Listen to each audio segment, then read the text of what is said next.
Voilà, bonjour.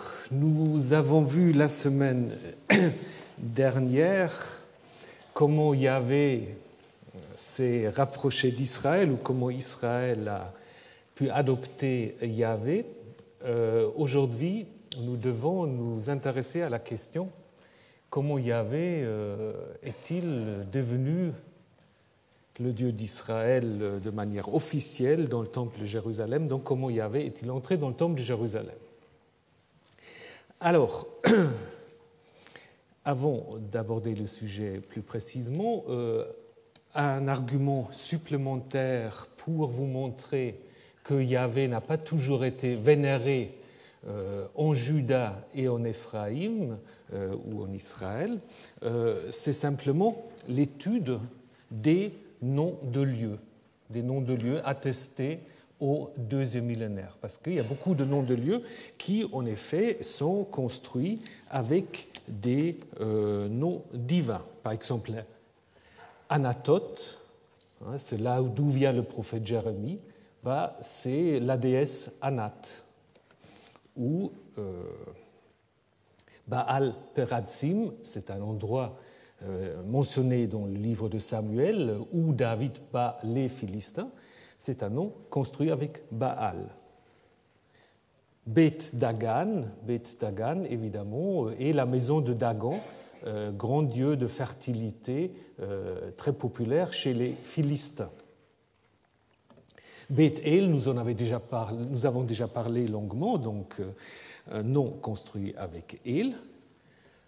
La ville de Jéricho est basée sur Yarichou, qui est le dieu lunaire bien connu à Ougarit, et Beth Shemesh, également mentionné dans l'histoire de l'Arche de l'Alliance, dont je vais vous parler dans un petit moment, c'est évidemment avec Shemesh. Et j'aurais pu encore ajouter, on y reviendra, le nom de Jérusalem, puisque Jérusalem est construit avec le nom d'une divinité Salimou, qui est la divinité de l'aurore. Mais ça, nous allons le voir dans un petit moment. Donc ça veut dire nous n'avons pas de nom de lieu où apparaît le nom de Yahvé. Donc ça veut dire dans tout ce territoire, il y a toute une panoplie de divinités qui sont vénérées, la plupart en lien avec la fertilité, avec l'orage, et Yahvé y est absent. Donc un indice supplémentaire que Yahvé, contrairement à Israël, n'est pas quelqu'un d'autochtone. Alors, Yahvé, selon le récit biblique, entre dans le temple grâce au premier roi de Juda et d'Israël. Donc, nous en parlons nous allons y parler dans un petit moment. Évidemment, ces rois, c'est surtout en ce qui concerne Saül et David, des rois qui doivent mener des guerres. Et il est tout à fait logique qu'ils se choisissent un Dieu qui a lui-même les qualités d'un guerrier. Donc, je pense Yahvé est devenu le Dieu de Saül à cause de ses qualités guerrières. Et il y a des textes, en effet, dans la Bible qui disent très clairement que Yahvé est un guerrier. En Exode 15, Yahvé est un Ish Milchama, un homme de guerre, son nom est Yahvé. Ou dans un psaume qui, sans doute, fait allusion à une procession où on fait entrer la divinité dans le sanctuaire, que le roi glorieux fasse son entrée. Qui est ce roi glorieux? Yahvé, le fort, le héros, Yahvé, le guerrier. Donc, vous avez un certain nombre de textes, on en pourrait encore citer d'autres, qui insistent sur ce caractère guerrier de Yahvé. Yahvé, c'est un Dieu qui mène des guerres. Nous allons y revenir, notamment dans le livre de Josué, mais aussi de Samuel, des rois et d'autres. En lien avec cette fonction, on peut peut-être aussi mentionner le titre de Yahvé Tsevaot. Yahvé Tsevaot. Alors, selon les traductions que vous utilisez, ce n'est pas traduit par Yahvé le Tout-Puissant. Une traduction plus correcte serait Yahvé des armées.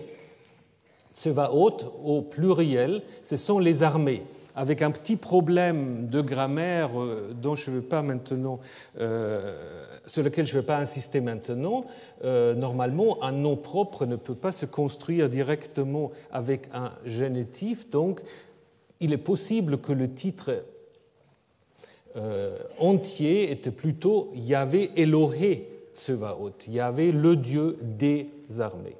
Mais nous avons aussi à Ougarit une fois pour le dieu Reshep, Rashpu, ça veut où, donc Reshep, l'armée, nous pouvons donc imaginer quelque chose de comparable aussi pour Yahvé Tsevaot.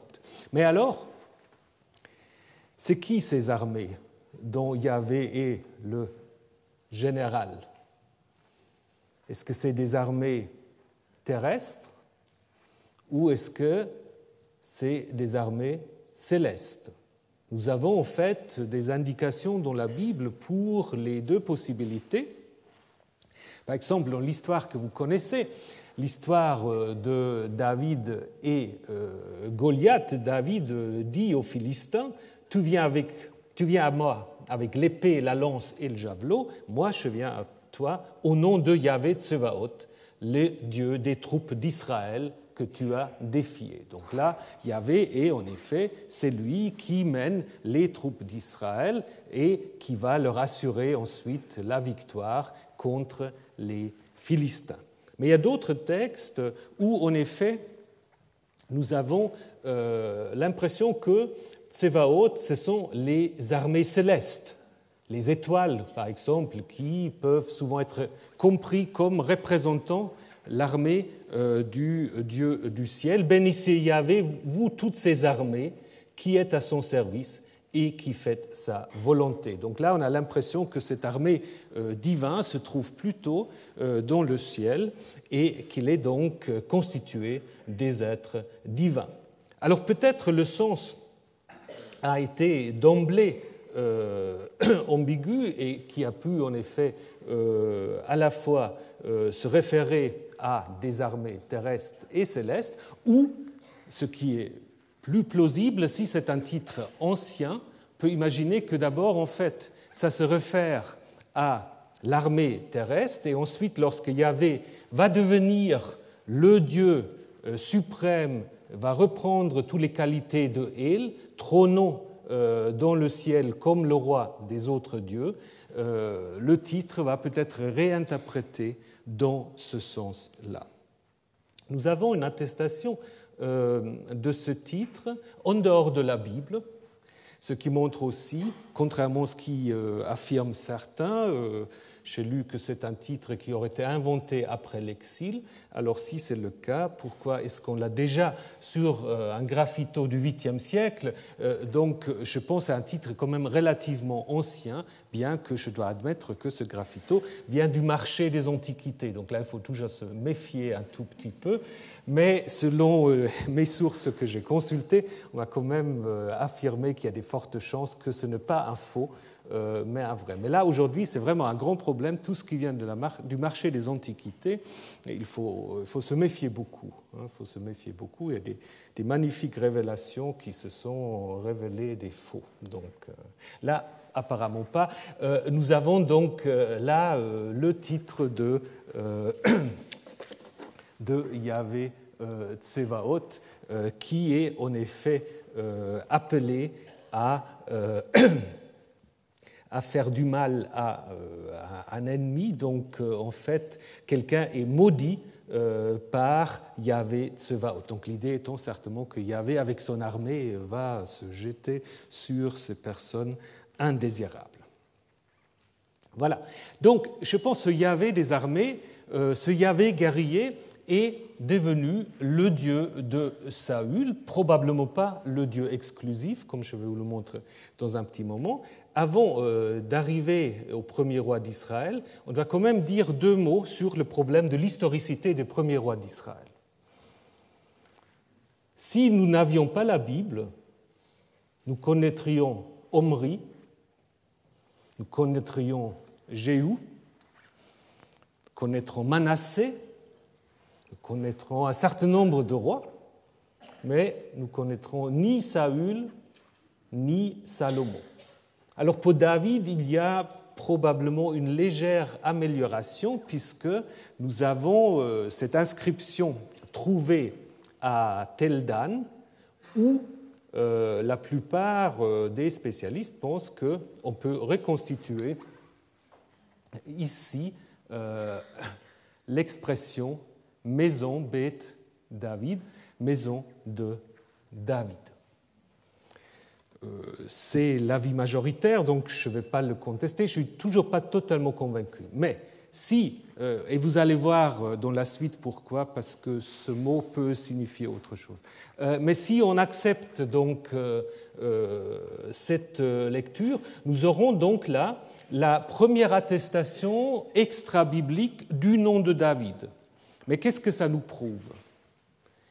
Ça ne nous prouve pas encore l'historicité du personnage de David, ça nous prouve que le royaume de Juda, au 8e siècle, au moment où cette stèle a été érigée par Hazaël, a été compris comme étant la maison de David, donc selon le nom de l'ancêtre fondateur, comme les Assyriens appellent Israël souvent la Bit Umri, la maison de Omri.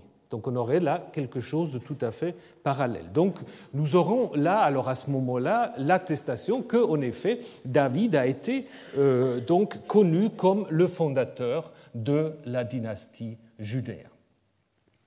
Voilà. Mais pour Saül et pour Saül et Salomon, jusqu'à aujourd'hui, nous n'avons rien en dehors de la Bible. À cela s'ajoute en effet le problème que, comme l'ont montré Finkelstein et Silberman pour David et Salomon, ils ne parlent pas tellement de Saül, mais on peut en effet montrer que dans les récits bibliques, les 3 premiers rois, ce sont des types, des figures typiques qui reflètent chacun à sa manière un élément qui est important pour la construction de l'histoire de la royauté. Saül, c'est la royauté en échec. Saül, c'est une figure presque tragique si on lit le récit tel que nous l'avons maintenant, parce que c'est le roi qui est à la fois destiné par Yahvé, Yahvé donne l'ordre à Samuel de l'oindre, mais qui est ensuite rejeté par ce même Yahvé, en faveur, comme vous le savez, de David. Alors David, c'est le roi qui va être le roi guerrier, le roi aux nombreux exploits, qui va devenir le vrai fondateur de la dynastie judéenne. Et finalement, Salomon, qui va être l'image même, l'exemple même du roi sage, du roi bâtisseur, du roi administrateur. Salomon ne mène pas de guerre, c'est un roi qui agrandit le royaume, qui est connu jusqu'au bout du monde pour ses exploits, non pas de guerre, mais de sagesse, et qui va être le constructeur du temple. Donc évidemment, ces 3 rois, ils ont des fonctions narratives tout à fait précises et importantes, et donc certains sont parfois, en effet, amenés à se dire donc c'est des pures inventions pour le besoin de la cause. Saül, on en a besoin pour symboliser d'emblée le rejet du royaume d'Israël, du royaume du Nord. David, on a besoin justement pour raconter des exploits du fondateur de la dynastie, et Salomon pour avoir une image du roi sage. Le nom même de Salomon, certains le mettent en rapport avec Shalom, donc le roi de la prospérité, du règne, etc. Mais est-ce qu'on peut se contenter de cela en disant, en fait, ces 3 figures, c'est que des inventions des auteurs bibliques qui ont vécu bien plus tard des événements qu'ils prétendent en fait de raconter. Je ne pense pas. Il y a quand même dans ces textes bibliques, notamment dans les livres de Samuel, quelques éléments qui permettent quand même, on ne peut pas reconstituer la vie ni de David, ni de Salomon, ni de Saül, mais qui permettent quand même de se dire que ces textes peuvent garder un certain nombre de souvenirs historiques. D'abord, personne ne le conteste, c'est que le passage du fer 1 au fer 2, donc environ 1000 avant notre ère, coïncide en effet dans le Levant avec l'origine d'un certain nombre de royaumes. Vous avez les royaumes araméens qui se mettent en place, les Ammonites, les Moabites peut-être un peu plus tard, les Édomites sans doute aussi un peu plus tard, mais situer l'origine de la royauté d'Israël vers environ 1000 avant notre ère est quelque chose qu'on peut tout à fait comprendre du point de vue historique et archéologique. Ça, c'est une première chose. Ce qui est sans doute aussi un souvenir historique, c'est le fait que cette royauté israélite se met en place dans la zone d'influence des Philistins.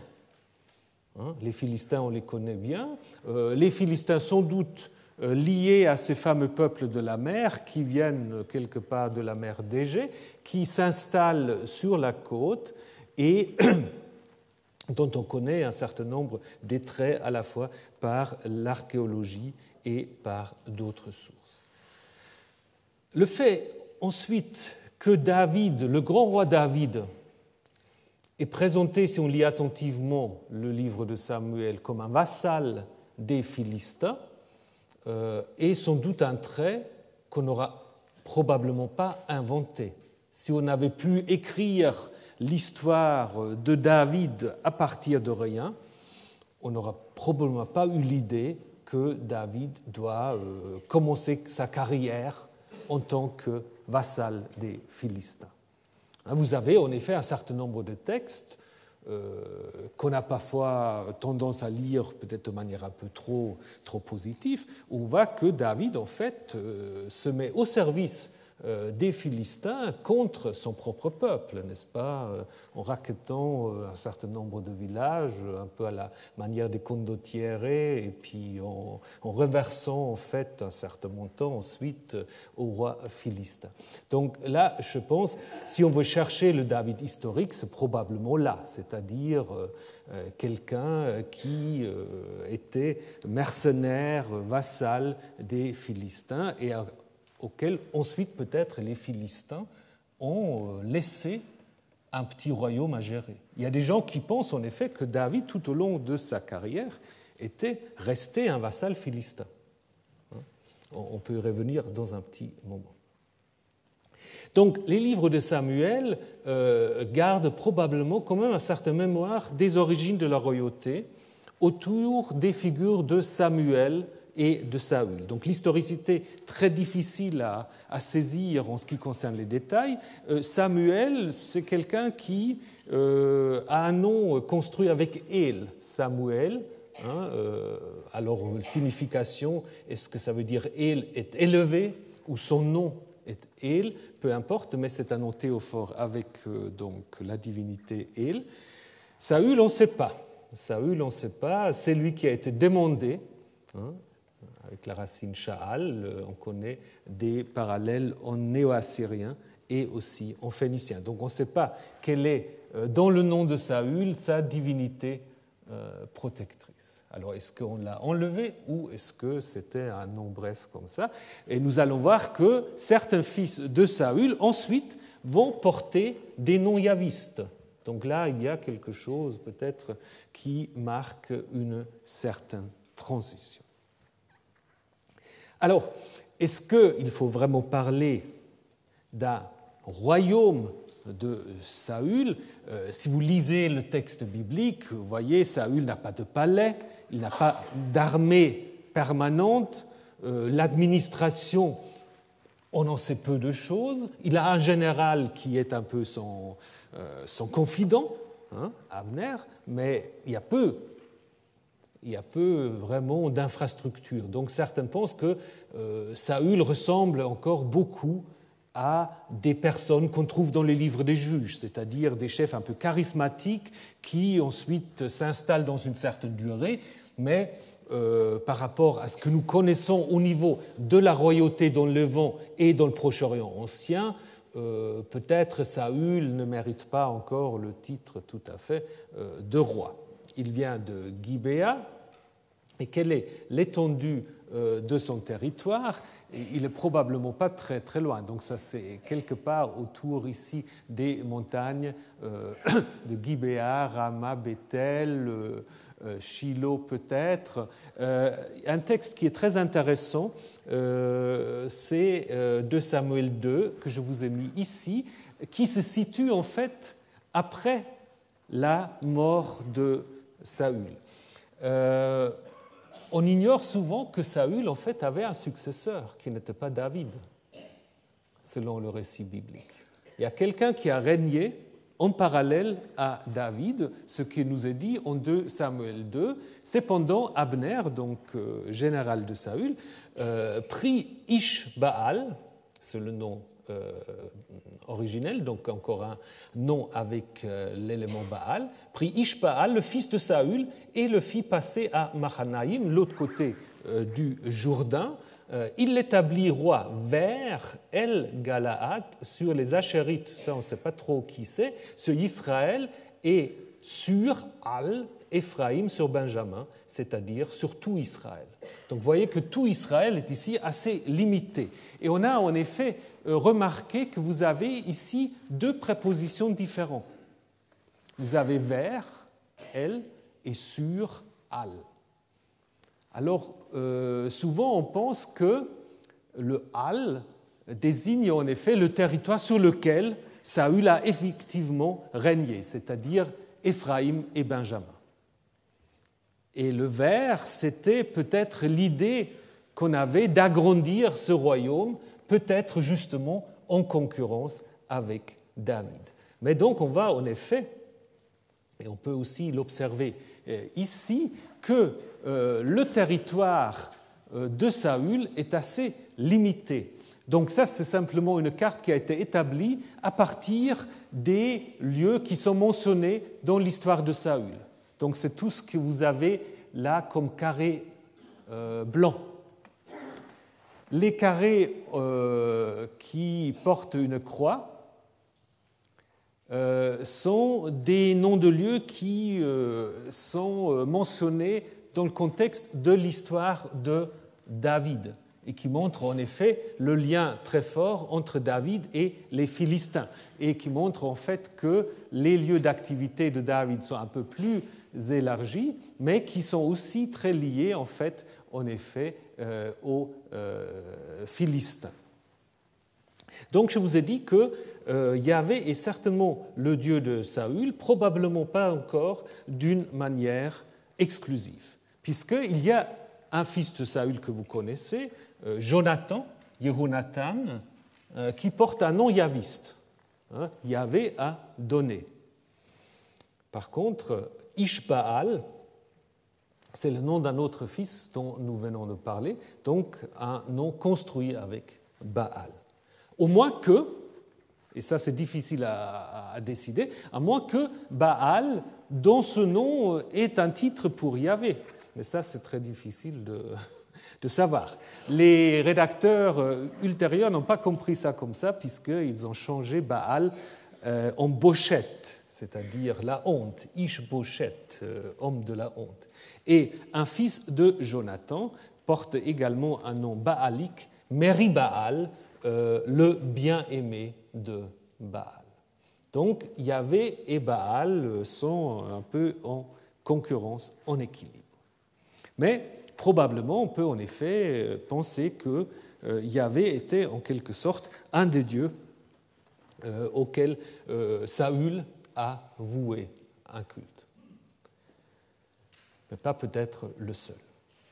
Mais maintenant, ce Dieu, où est-ce qu'il se trouvait, ce Yahvé? ou est-ce qu'on lui rendait un culte? Et là vient maintenant un élément qui passionne jusqu'à aujourd'hui, parce qu'il y a plein de films et d'autres choses pseudo-scientifiques autour de ce thème, c'est l'arche. De temps à autre, on a retrouvé l'arche perdue. Alors, parfois, elle est en Éthiopie, parfois, elle est en Égypte, parfois, elle est en Jérusalem. Bon. On ne sait pas. Et d'ailleurs, le récit biblique le dit très clairement, il dit l'arche a disparu, et puis voilà, cette site, on ne peut plus la trouver. Sauf après, justement, il y a quelqu'un qui dit, mais Jérémie aura caché l'arche quelque part. Et à partir de cela, évidemment, les gens ont commencé à la chercher. Mais qu'est-ce que c'est cette arche? C'est un coffre. C'est le même mot qu'on utilise pour l'arche de Noé, Aaron. C'est un coffre de taille moyenne, on y reviendra. Et quelle est la fonction de cette arche? Alors, dans les textes récents, la fonction est très claire. Dans les textes qui nous viennent de la tradition deutéronomiste, donc écrits par les auteurs et les rédacteurs du Deutéronome et d'un certain nombre de textes qui se trouvent dans le livre de Josué jusqu'à Roi, c'est l'arche de l'Alliance. Donc, ça devient Aaron HaBerit, l'arche de l'Alliance. Et en tant qu'arche d'Alliance, elle porte en fait, elle contient les 2 tables de la loi. Ça, c'est un thème qu'on trouve en Josué très fréquemment. Quand Josué entre dans le pays, on va faire toute une procession avec l'arche contenant ces 2 tables de la loi. Dans la tradition sacerdotale, cette arche, en fait, chez les deutéronomistes, probablement aussi, mais moins clair, dans la tradition sacerdotale, Moïse reçoit sur la montagne de Sinaï l'ordre de construire l'arche, qui fait donc partie du sanctuaire transportable, une sorte de trône peut-être déjà de la divinité. Dans les traditions plus anciennes, le nom c'est probablement Aaron Yahvé ou Aaron HaElohim, l'arche de Yahvé ou arche divine. C'est peut-être même pas arche de Dieu, c'est peut-être plutôt comme un adjectif, l'arche divine, parce que, comme nous allons le voir, cette arche a quand même un certain nombre de pouvoirs qui sont assez redoutables. Et ces pouvoirs de l'arche sont racontés dans les chapitres 4 à 6 du premier livre de Samuel et la conclusion de tout cela dans le chapitre 6 du deuxième livre de Samuel. Souvent on pense que c'est une histoire qui à l'origine était indépendante du reste du livre de Samuel parce que, surtout pour les chapitres 4 à 6 du premier livre, il n'y a pas vraiment de lien précis avec Saül. Samuel n'est pas totalement indispensable à cette histoire, donc probablement c'était peut-être une histoire qu'on a racontée d'abord de manière indépendante. Alors, qu'est-ce qu'on raconte ? On raconte en effet que lorsque les Israélites se trouvent en guerre avec les Philistins, pour gagner cette guerre, ils amènent l'arche de Yahvé. Donc l'arche de Yahvé accompagne les Israélites dans la bataille. Mais pas de chance, pour une fois ça ne marche pas, c'est-à-dire c'est les Philistins qui vont s'emparer de l'arche de Yahvé. Et qu'est-ce qu'ils font ? Ils la placent dans le temple de leur dieu Dagan à Ashdod. Ça, c'est une pratique qui est très bien attestée aussi pour les Assyriens et d'autres.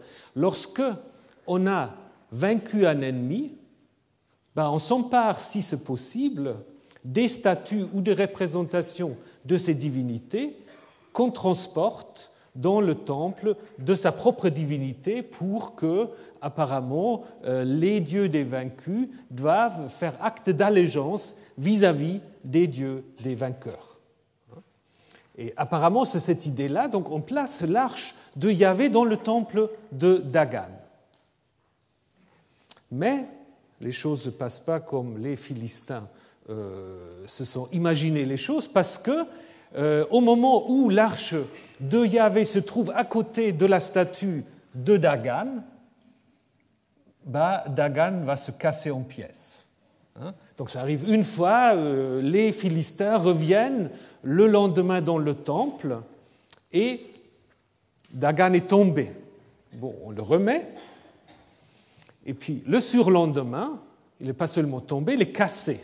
Donc on dit encore la tête et les mains, et le commentateur dit, voilà, heureusement il y a encore quelque chose qui est resté de Dagan, mais évidemment ça montre aux Philistins la supériorité de Yahvé. Donc l'arche d'alliance a un tel pouvoir qu'elle arrive à faire tomber Dagan. Donc vous avez ici des représentations de la synagogue de Doura Europos, que vous connaissez peut-être, dont l'artiste a consacré ces tableaux à l'histoire de l'arche. Alors donc les Philistins sont inquiets et donc vont consulter leurs prêtres et leurs devins en disant « Que pouvons-nous faire à l'arche de Yahvé? Indiquez-nous comment nous devons la renvoyer. » Et la réponse, si vous renvoyez l'arche de Dieu d'Israël, ne la renvoyez pas sans rien, au contraire, ayez soin de le fournir une réparation. Parce qu'entre-temps, l'arche d'alliance avait encore frappé tous les Philistins avec des maladies très désagréables. On peut hésiter entre tumeurs ou hémorroïdes, on n'est pas tout à fait sûr. Et puis, donc, on va en effet charger cette arche avec ces tumeurs représentées en or et en argent pour les ramener à Israël. Et donc, quand l'arche arrive à Beth-Shemesh, on se rend compte qu'elle est aussi dangereuse pour les Israélites. D'abord, on l'accueille avec joie, et après, on apprend que Yahvé frappa les gens de Beth-Shemesh parce qu'ils avaient regardé l'arche de Yahvé. Parmi le peuple, il frappa 70 hommes. Après, quelqu'un a trouvé que ce n'était pas assez à rajouter 50 000 hommes, mais disons 70, c'était pas mal. Le peuple fut dans le deuil parce que Yahvé l'avait durement frappé, et les gens de Beth-Shemesh dirent « Qui pourra se tenir en présence de Yahvé, ce Dieu Kadosh, ce Dieu très saint ?» Donc c'est très intéressant, puisqu'on voit en fait que cette arche, elle n'est pas seulement dangereuse pour l'ennemi, elle est aussi dangereuse pour ceux qui rendent un culte au Dieu qui, d'une manière ou d'une autre, nous devons savoir comment, est présent dans cette arche. Et pour cette raison-là, on apprend donc que l'arche est déplacée à Kiryat Yearim, où on la place dans la maison d'un certain Avinadav, et surtout, et ça c'est très intéressant, on consacre un des fils de ces Avinadav comme prêtre pour garder l'arche de Yahvé. C'est-à-dire, c'est une idée que n'importe qui ne peut pas. Simplement, on ne peut pas comme ça approcher cette arche, il faut être en effet en mesure de le faire, donc il faut avoir une qualité sacerdotale, d'où cette nécessité de la consécration de ce Éléazar. Alors, est-ce que c'est un Éléazar qu'on retrouve par ailleurs dans la généalogie de Aaron? Ça, nous n'allons pas le discuter maintenant. Donc, l'arche, c'est donc le symbole de Yahvé, mais ce n'est pas simplement un symbole, c'est apparemment quelque chose qui est tout à fait efficace et dangereuse. Donc, si on résume le chemin de l'arche, donc en fait, elle part de Shiloh où elle était, elle est donc prise par les Philistins, amenée à Ashdod, ensuite déplacée à Ekron, et de là, les Philistins le renvoient à Beth-Shemesh pour finalement qu'elle finisse à Kiryat Yearim. C'est l'avant-dernière étape, puisque nous allons voir dans un petit moment. Après, elle va être justement amenée à Jérusalem. Mais posons-nous d'abord la question, qu'est-ce que c'est l'arche ? Alors on a dit un coffre, mais c'est quoi ? C'est un sanctuaire portable. On a par exemple ici un relief égyptien de l'époque de Ramsès III, où vous avez un prêtre, en effet, qui porte un arche, un coffre, et qui apparemment semble contenir quelque chose de saint, puisque vous voyez les gens qui se prosternent devant. Donc ça va être une sorte de sanctuaire transportable, de taille là assez petit, dont le récit de l'arche, elle est un peu plus grand probablement, puisqu'on a les vaches qui la tirent, et donc là on imagine les choses un peu plus importantes. On peut en effet imaginer que l'arche, d'une certaine manière, correspond à une sorte, ou au niveau de sa fonction, correspond à une sorte d'étendard qu'on trouve dans toutes sortes d'armées.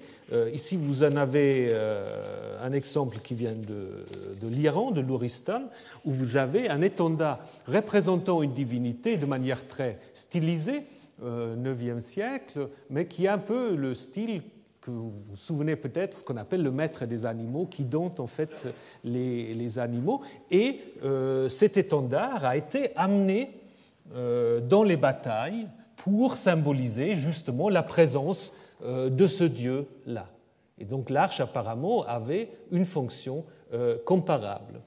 Nous trouvons aussi encore des mentions de l'arche chez Philon de Byblos dans son histoire de la Phénicie, où on apprend qu'il y avait deux dieux. C'est évidemment, on a là dans des siècles beaucoup plus avancés, il y a donc pour deux dieux appelés Agros et Agrotès un coffre qui contient leurs images et qui est tiré par deux bêtes. Donc ça, c'est assez proche en fait de ce que nous avons dans le livre de Samuel. Et encore sur une monnaie d'Hierapolis, donc ville balnéaire des Grecs en Turquie, nous avons aussi encore apparemment cette idée, d'après le numismate, d'une sorte de coffre à l'intérieur duquel se trouve la statue d'une divinité.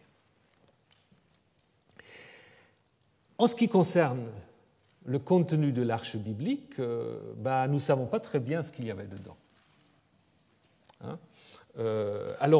Il y a des textes tardifs qui nous donnent des idées sur la taille. En Exode 25, mais ça c'est la spéculation sacerdotale, elle est apparemment 1 mètre comme ça de long et 60 de large et de haut.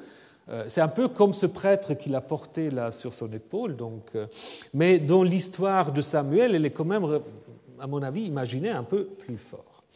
Et si on lit un texte comme 1 Roi 8, où il est dit « il n'y a rien dans l'arche », il n'y a rien dans l'arche. Quand on dit « il n'y a rien dans l'arche », c'est qu'il y avait quelque chose, n'est-ce pas ? Donc on dit « il n'y a rien dans l'arche sauf les 2 tables de la loi ». Donc là, on voit très clairement qu'à l'origine, ce n'étaient pas les 2 tables de la loi qui étaient stockées dans cette arche. Il y avait autre chose. Alors, on peut se poser la question si les 2 tables de la loi remplacent simplement 2 pierres sacrées, 2 bétiles symbolisant Yahvé et notre divinité. Nous avons cela, ça c'est très intéressant, chez les tribus arabes pré-islamiques, nous avons 2 déesses, Al-Lat et Al-Uzza, qui ensuite, et ça c'est intéressant, dans la tradition arabe, sont remplacées par 2 copies du Coran, mais qui se promènent aussi donc, dans une sorte d'arche portée par des chameaux. Donc là, vous avez quelque chose qui est tout à fait comparable. Peut-être qu'à l'intérieur de l'arche, il y avait peut-être en effet 2 pierres sacrées, 2 statues. Alors peut-être Yahvé son Asherah, Yahvé sa maîtresse, ou peut-être Yahvé tout seul. Mais le fait qu'il y a 2 tables, on pourrait, et puis il y a aussi ce parallèle-là, pourrait en effet penser qu'il y avait là 1 ou 2 symboles présentant Yahvé, peut-être avec sa parèdre, parce que nous allons voir que Asherah intervient quand même aussi dans ce contexte-là un peu de combat, de sauvetage vis-à-vis des ennemis, donc ce n'est pas du tout impossible. Donc probablement, l'arche contenait à l'origine une pierre sacrée ou une statue symbolisant le Dieu d'Israël, Yahvé, seul ou accompagné. Alors, nous avons résolu un tout petit peu la question de l'arche. Maintenant, comment cette arche, donc, qui est mise un peu en quarantaine à Kiryat Yearim, comment cette arche va-t-elle entrer à Jérusalem? Selon la tradition biblique, c'est David. Mais avant d'y arriver, peut-être encore quelques mots sur Jérusalem, ou sur David et Jérusalem.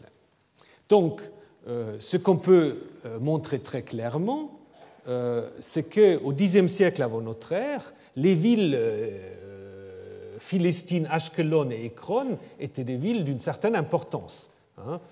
Ashkelon 50 à 60 hectares, Ekron 20, Jérusalem 4 à 6. Et alors la question qu'on s'est toujours posée, si David a vaincu les Philistins, pourquoi il n'a pas mis sa capitale à Ekron ou à Ashkelon? Là, il aura eu une très grande capitale. Peut-être justement parce qu'il est resté tout au long de sa vie, en quelque sorte, vassal des Philistins. Alors, Jérusalem est une ville qui est déjà attestée au deuxième millénaire. Dès le XVIIIe siècle, on a l'attestation de cette ville, Urushalim, fondation de Shalim, de Shalimou, divinité liée au soleil, divinité l'aurore, bien connue aussi dans les textes d'Ougarit, et on apprend beaucoup de choses sur Jérusalem dans la correspondance d'Amarna, où le petit roi de Jérusalem se plaint vis-à-vis du pharaon des Apirous qui lui font la vie dure. Donc il se plaint aussi de ses collègues, mais souvent aussi on apprend des Apirous sont en train de faire des razzias et donc il demande l'intervention du pharaon. Voilà, donc Jérusalem est une ville bien connue, déjà au deuxième millénaire. Et pourquoi David choisit-il Jérusalem? Puisque ça devient la ville de David. Selon la tradition biblique, David d'abord s'installe à Hébron, et c'est seulement dans la suite qu'il déplace en fait son centre vers Jérusalem. Alors on dit souvent c'est une ville cananéenne, c'est-à-dire une ville qui ne fait peut-être pas partie des territoires d'une des tribus, d'un des clans qui se rallie à David. Et donc c'est un peu un terrain neutre d'une certaine manière. Et donc David peut en effet revendiquer cette ville qu'il ne conquiert pas vraiment. Disons, c'est très compliqué. On dit qu'il a conquis Jérusalem, mais il y a peu de textes très clairs d'un grand récit de conquête. Je pense qu'il a dû négocier avec l'aristocratie rurale, l'aristocratie locale, qui apparemment l'accueille et qui l'intègre aussi dans son petit royaume. Donc à l'époque de David, Jérusalem, c'est quoi? Jérusalem, bon, si vous prenez ici ceux qui étaient à Jérusalem, bon, ça c'est assez facile de vous orienter. Ça c'est les murs donc mamelouks, donc du XVIe siècle, et le Jérusalem de David c'était ça. C'est-à-dire, c'est ce qu'on appelle aujourd'hui la ville de David, donc en fait, en grande partie à l'extérieur des murs que vous connaissez, c'est-à-dire, si vous prenez une autre image, donc là, c'est la vieille ville de Jérusalem, et la ville de David, c'était ça, c'est à l'extérieur. Vous pouvez le visiter, peut-être avec une partie de ce qui est aujourd'hui l'esplanade des mosquées. Donc c'est ce qu'on voit depuis le mont des Oliviers.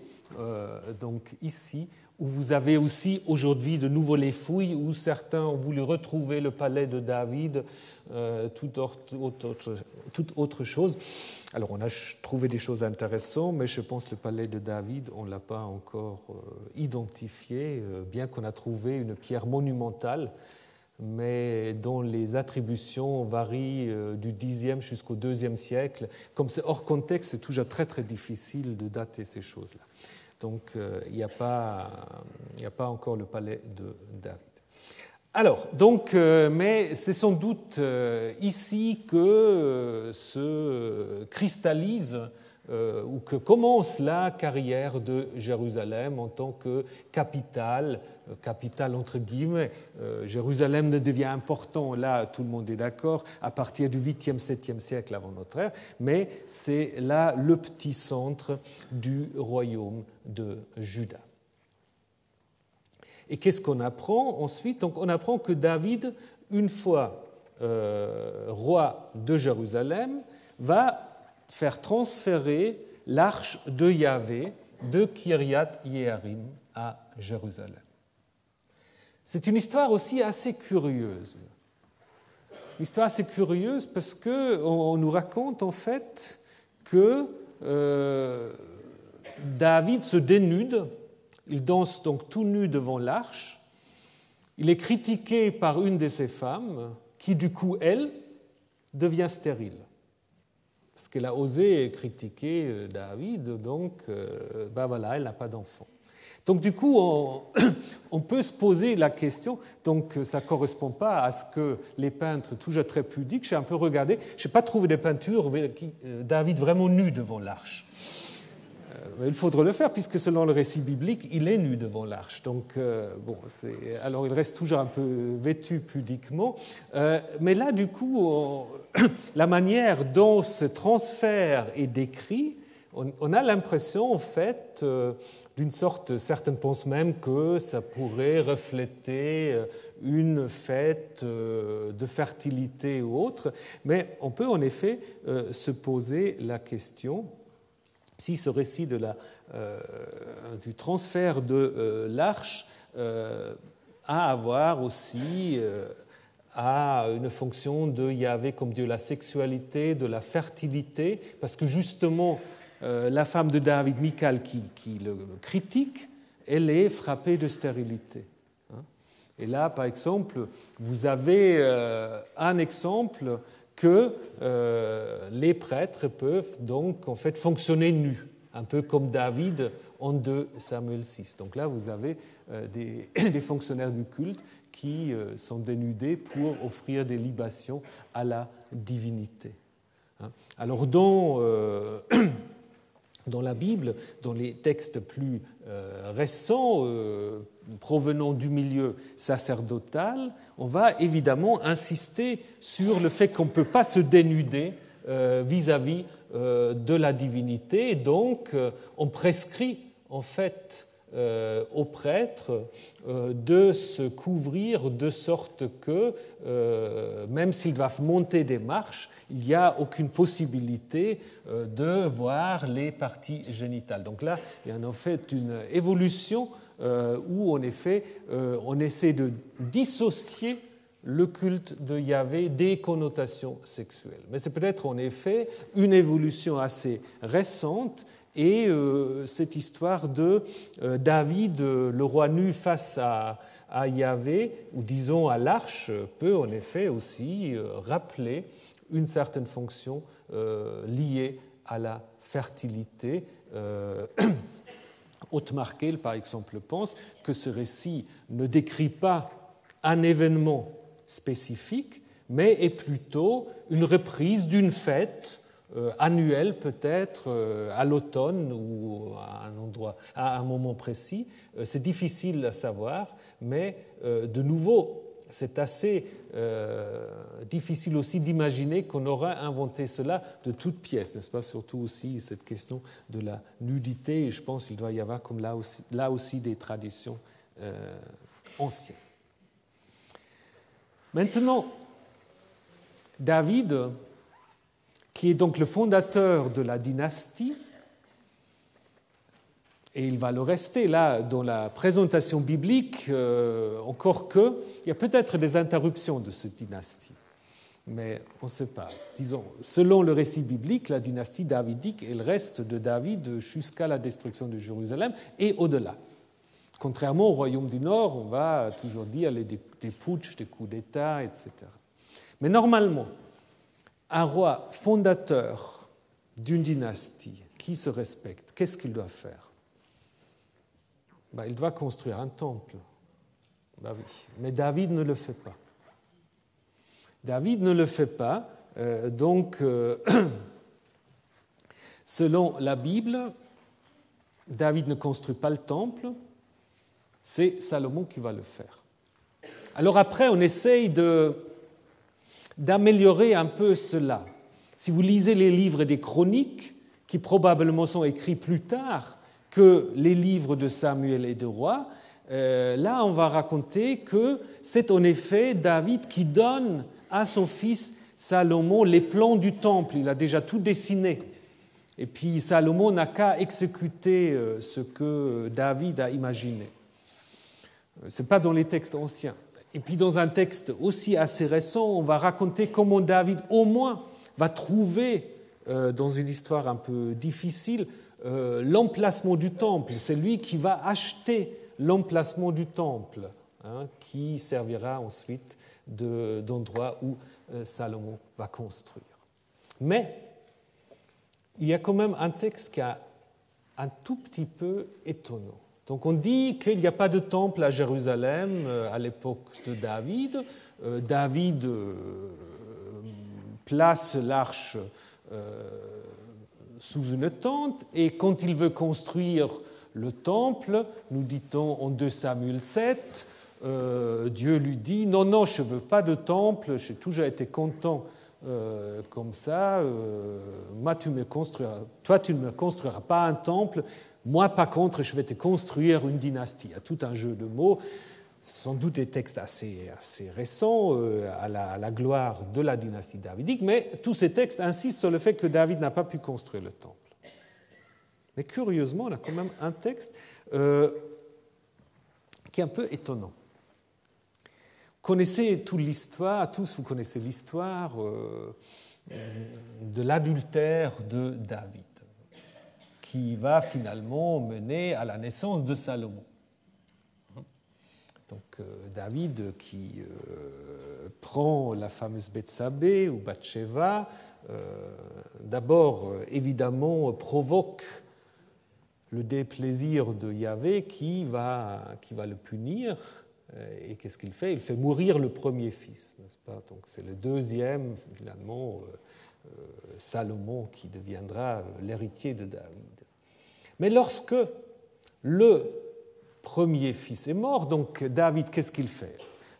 Aussi longtemps que son fils est en vie, il prie, il se prosterne devant Yahvé. Une fois l'enfant est mort, on ne peut plus rien faire.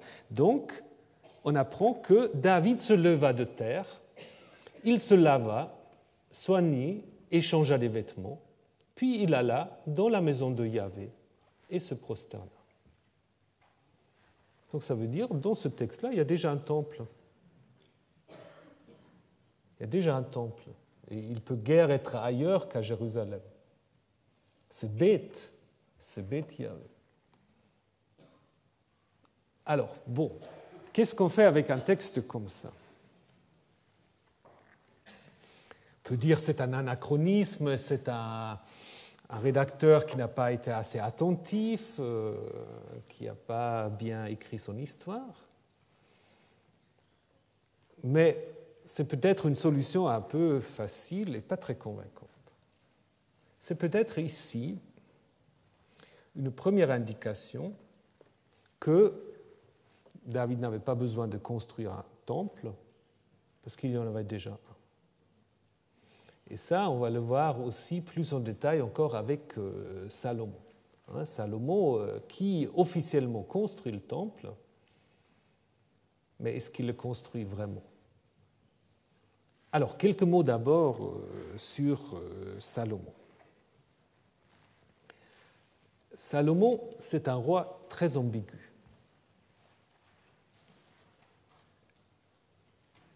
Alors, qu'est-ce qu'on sait de Salomon? Si on n'avait pas la Bible, on ne saura rien de Salomon, absolument rien. La seule chose qu'on dit de nouveau, ce que les auteurs bibliques ne peuvent pas inventer, c'est cette histoire de l'adultère. Mais là, il y a même des exégètes qui pensent qu'on aura justement inventé cette histoire d'adultère parce que certains pensent que Salomon, en fait, n'a jamais été le fils de David. À ce moment-là, la dynastie davidique, elle aurait été très, très, très brève, n'est-ce pas? Donc, elle se serait arrêtée avec David même. Donc, certains pensent en effet que Salomon, c'était un parvenu de l'aristocratie locale qui se sera emparé du trône, et puis on aurait raconté, parce qu'on savait qu'il était fils justement d'une Cananéenne, et donc on aurait raconté toute l'histoire de l'adultère simplement pour dire c'est vrai, ce n'est pas le fils tout à fait légitime de David, mais c'est quand même le fils de David parce qu'il y a cette histoire. Bon, peu nous importe, c'est peut-être aussi un tout petit peu tiré par les cheveux, mais en même temps, il y a quand même, si on regarde le texte, il y a quelque chose parfois un peu étonnant. Mais ça, ce n'est pas important pour notre sujet, ce sera important si on parlera de l'histoire de la monarchie, mais nous allons parler de l'histoire de Yahvé. Donc quelques mots encore sur l'ambiguïté de Salomon.